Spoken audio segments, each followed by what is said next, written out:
Good morning vlog! Welcome to my guys! So today, on the way tayo sa Motul Flagship Store Banawe para magpa-dyno and magpa-tune.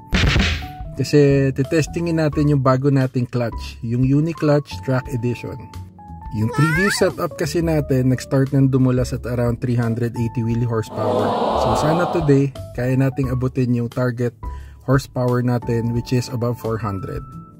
Doon na rin natin kikitain si Sir Ryan ng Speedworks Engineering which is our tuner and yung magagaling nating mekaniko from Mech Automotive. See you there! Andito tayo ngayon sa Motul Flagship Store Banawe.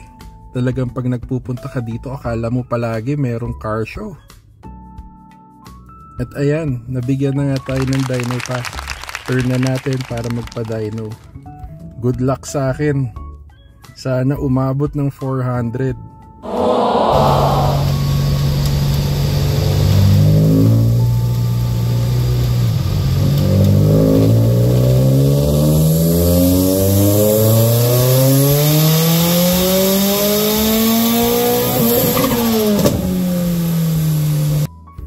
Anong tingin nyo?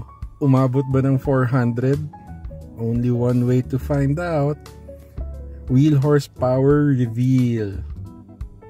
Tingnan natin. At ayun na nga. Naabot natin yung 400 wheel horsepower mark. And then some more. 412 wheel horsepower to be exact and 362 wheel torque. Welcome to the 400 wheel horsepower club.